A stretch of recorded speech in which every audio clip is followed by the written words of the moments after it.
It's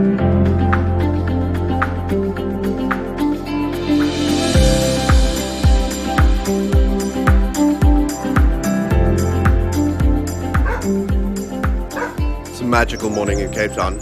Another winter's morning. It's cold, but beautiful nonetheless. And today, my guest is someone that's survived Corona. Only spent 7 weeks in hospital, which almost half of that was in ICU, if not longer. And I think it's quite a valid story for people to hear. I think it'll cast a interesting light on whether you choose to get vaccinated or not, whether you choose to go to hospital, whether you choose to take the ventilator when the doctor says so. So sit back and take a listen.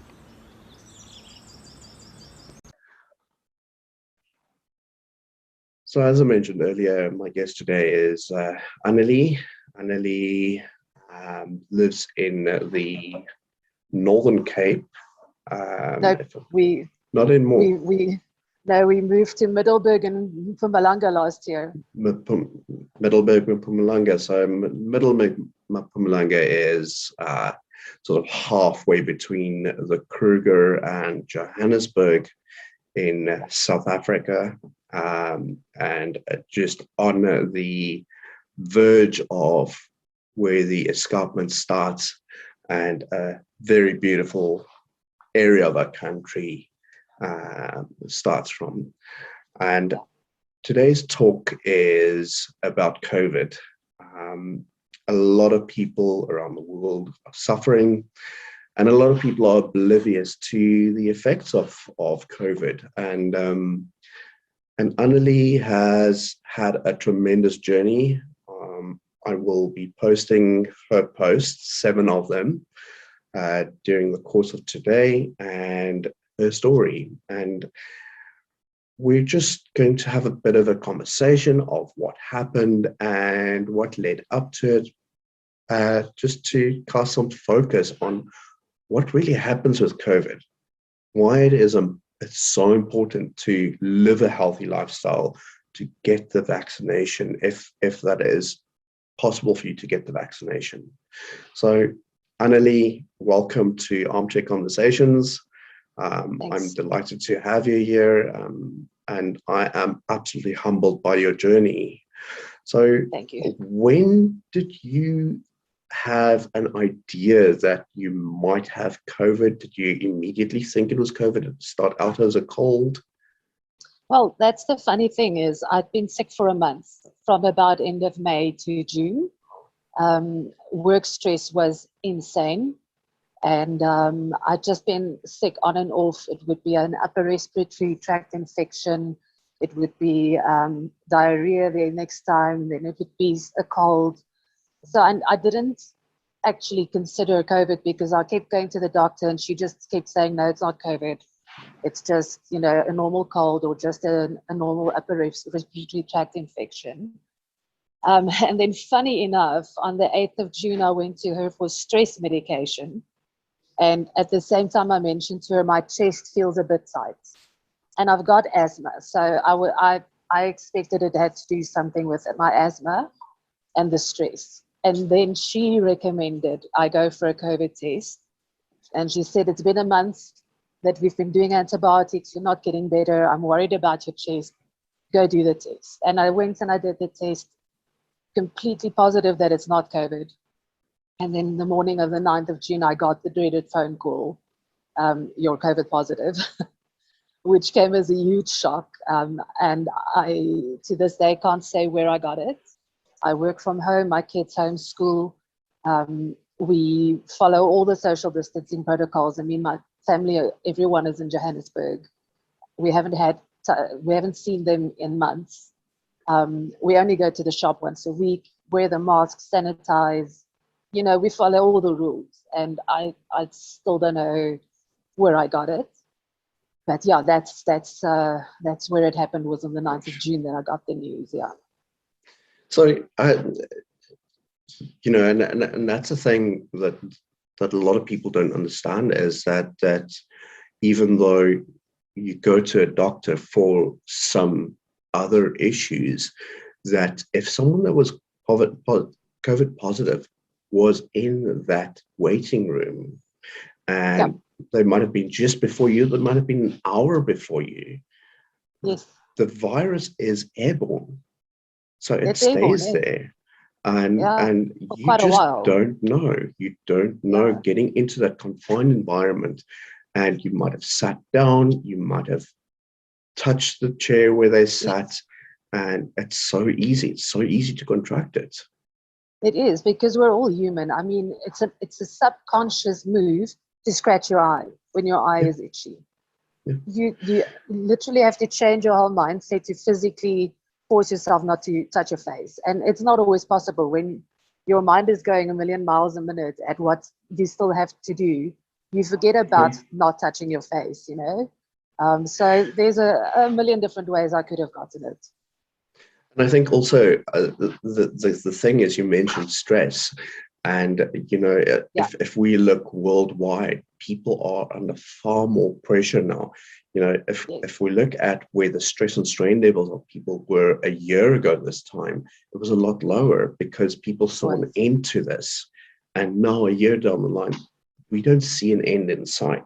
So no, it's now been almost more 2 stressed. years. Exactly. So a lot more stress.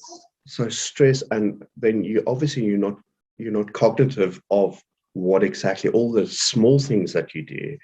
Exactly. And yeah. I think what a lot of people forget as well is the issue that stress has on your immune system. Exactly. If your immune system is slightly compromised, and it could be something as little as, are my kids going to pass this year? Am I going to have enough income? It might not even be a major stress, but even those small things, is my husband safe on the road, could have an effect on your health. Exactly. And I hear that you mentioned touch, and something that I'm very familiar with. And a few years ago, I was in India, and I picked up some bug. It was basically a Staphylococcus related, and having had MRSA many years before, I literally had to go through a period of not touching anybody, or touching anything. And there's a saying that they joke about in India, especially certain cities like Mumbai, or the bigger cities like Chennai, Madurai, where they say, don't touch anything except yourself, because you can pick up something so quickly. But after about 2 weeks of not greeting someone, not touching anybody else, I could feel a tremendous drop in my mood. And that in itself has quite a big effect. And I think one of the things in your story was being able to touch your family when you came through it.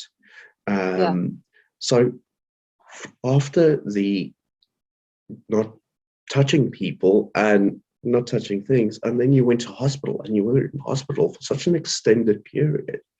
So I can just imagine the effect that it had on you. Yes. So let's talk about touch a bit later, because I think human touch is such an important part of our being. We're social creatures. We're used to giving people hugs when we see them, and not being able to do that it's got a huge mental impact. And if you think about it, if you're religious from a Christian point of view, Christ laid his hands on people. If you from Buddhist or a Hindu point of view, you lay hands to heal.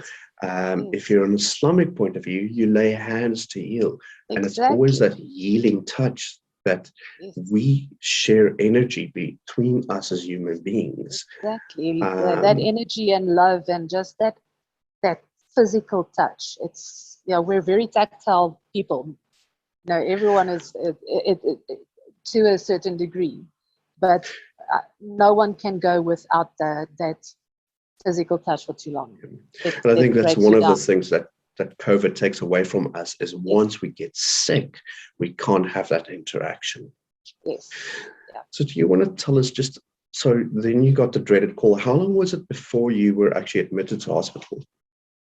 7 days. The doctor, when I got to the hospital, the doctor explained to me the first 7 days, you range between symptoms. COVID is very weird in that no day is the same. I went from feeling really fatigued, not just sleep tired, but also muscle fatigued. Like it's an effort to raise my arm, to the next day feeling okay. I'm on the road to recovery. I'm feeling good. And then the next day you feel a different symptom. You've got that insane headache and you've got nausea, and then you feel good again. And then I went to getting cold chills that were insane. I've never ever had a cold fever like this. It sets on so quickly that your skin is sensitive to the touch, and my hands and feet were ice cold immediately. And that was me lying in bed under warm blankets, and I got so cold that I was shaking. And it roller coasters with you through various symptoms. And the doctor says on day 7, 8, or 9 is the turning point where a person either gets better or they get worse. Mine was day 7. I woke up. I had to take a breath after every 2 words I spoke. I was physically so weak, I couldn't do anything for myself. I couldn't take 2 steps without taking a breath and being out of breath. And that's where I said, I think we need to go to the hospital. I didn't want to go. I was scared. All the fear mongering that's out there in social media about going to hospital and people not making it out. But I just knew I wasn't going to be able to. So we went to the hospital and we went to the trauma unit. And they told us to walk around to the ambulance entrance. That's where they take the COVID patients. And we waited there for a few minutes, and the nurse came to fetch me. And that's where I had to say goodbye to my husband. It was this long, dark tunnel that I walked into, and that's the last he saw me, or the last time I saw him as well. And they then took me to there's a room they've got for COVID patients, put me on a bed. They immediately put me on oxygen, which helped. But by the time I got there, it was already hypoxic, which means that I wasn't getting enough oxygen to my organs and cells. Mm. So, then they started taking blood. They put me in a wheelchair with an oxygen tank to do x-rays and CAT scans, and those came back showing severe scarring and inflammation that's COVID related. And then I had to wait about 4 hours there for a bed in the COVID ward where they took me up. The COVID ward is extremely full. It's very busy. It is very noisy. You've got people screaming in panic, I can't breathe. You've got people not making it, so you see a lot of that. You've got people who are there 7 days and go home, and you've got people like me who stay 45 days. It was interesting to see how it affects every person, especially the ones who were in my room. There was one lady who was vaccinated. She was in her 60s, and there was another lady in her 40s. And the lady who was vaccinated, she's the one who went home after 7 days. She was sick. She was very sick, but she went home within 7 days. Yeah. The lady who was 40 stayed for another 2 weeks before she went home. She didn't have any comorbidities. I unfortunately have asthma, and mine just went backwards and caused my prolonged stay. I think, and again, that casts such an important lens on the vaccination. And there's a lot of fears, and I speak to some of our local the local people or the rural people here. And one of the fears is that which is created through stigma. Yeah.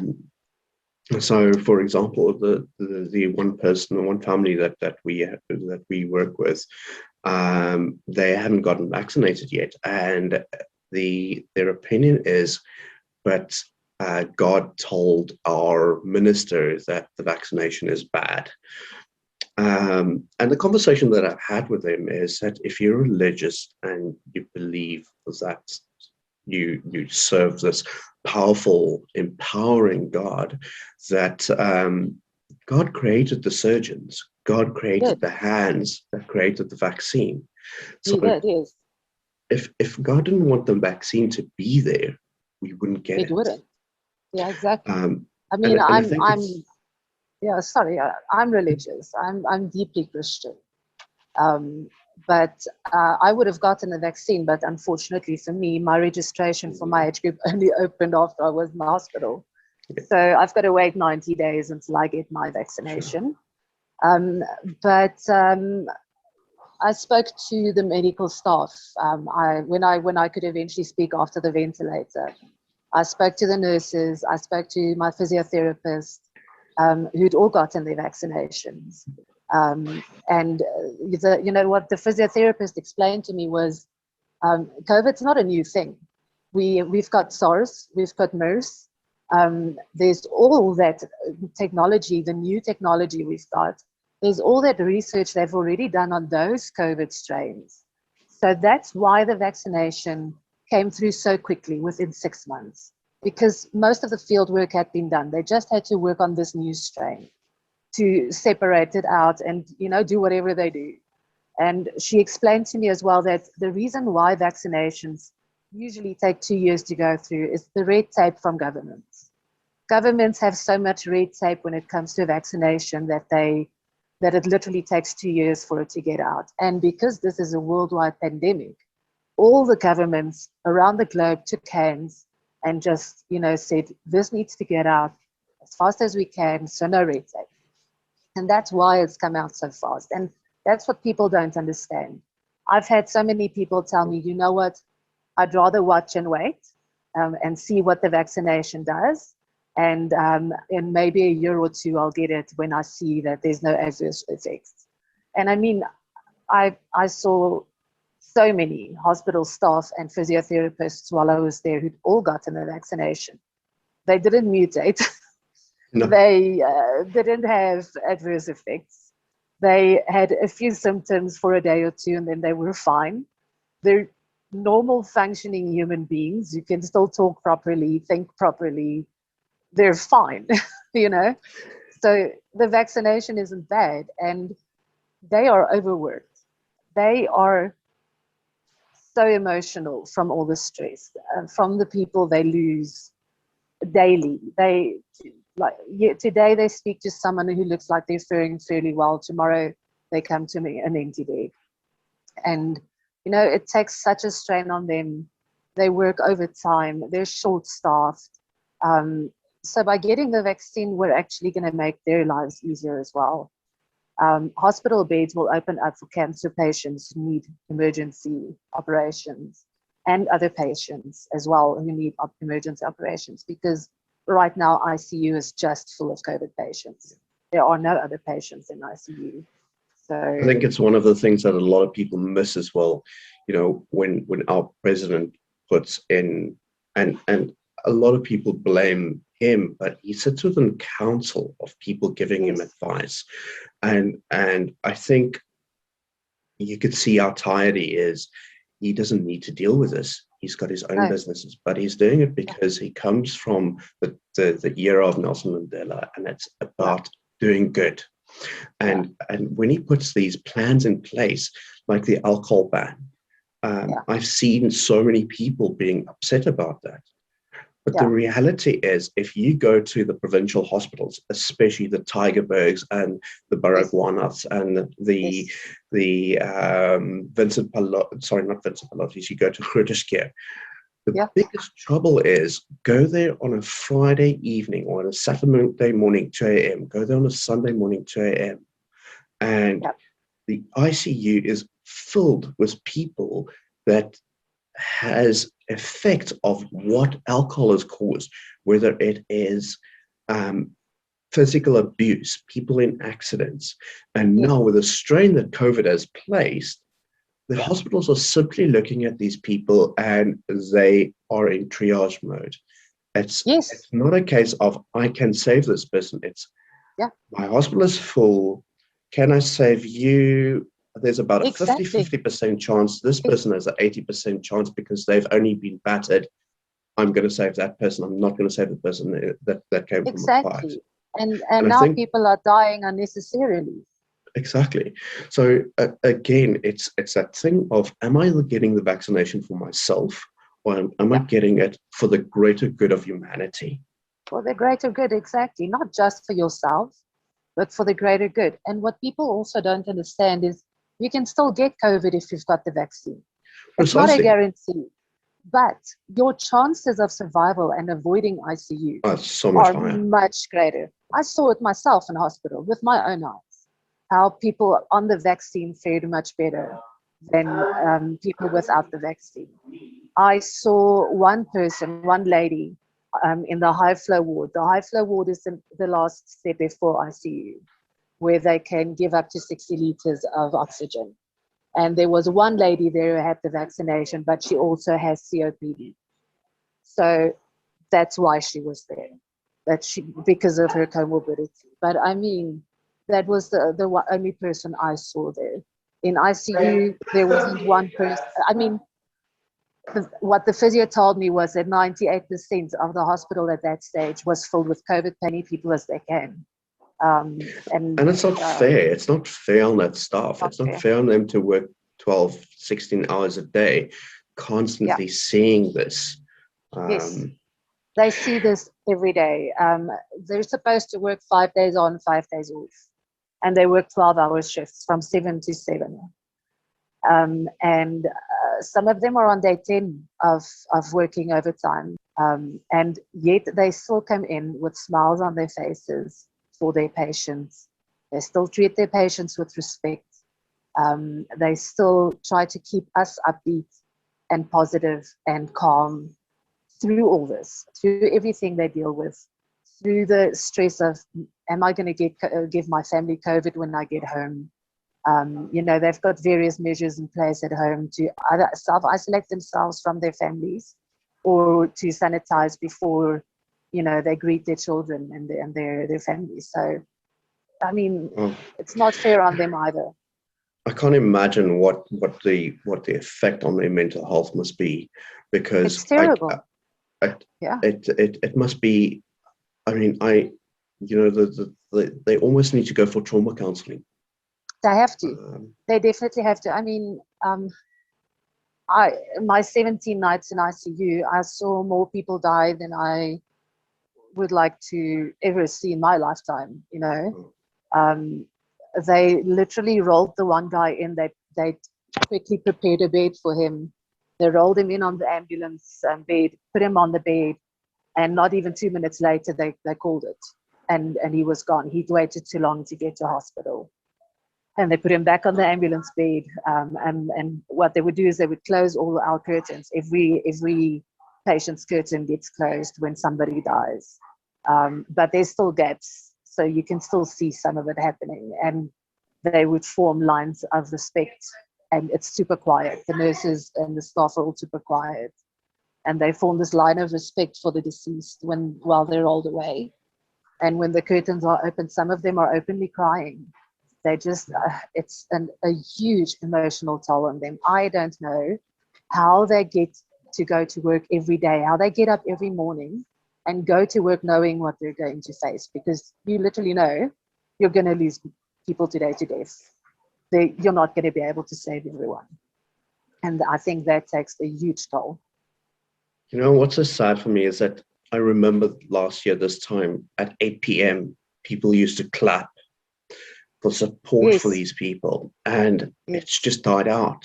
What support do we as humans, as patients, as family give these people?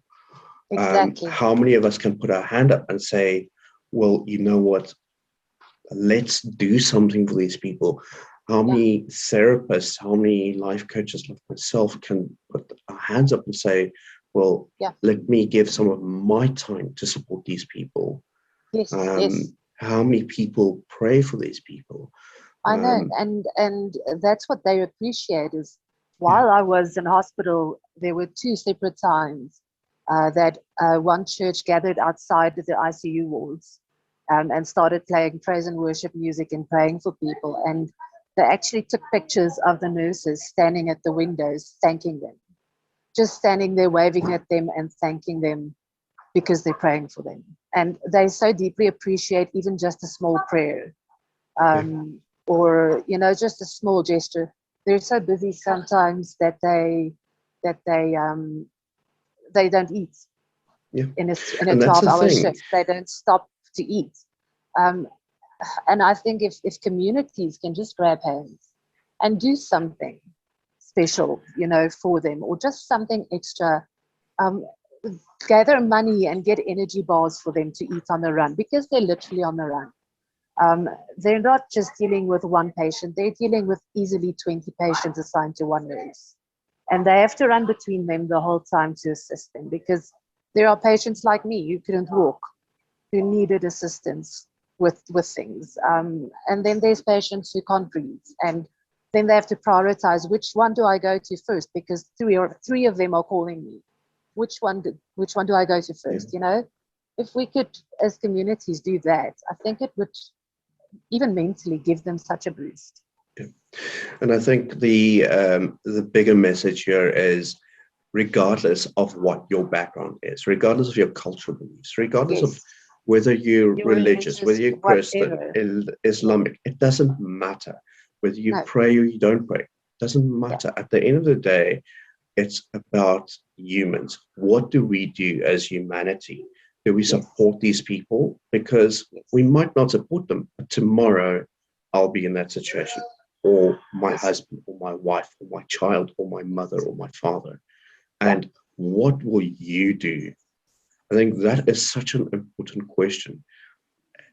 The key thing that I'm taking away from your story is the importance of empathy and the importance of giving.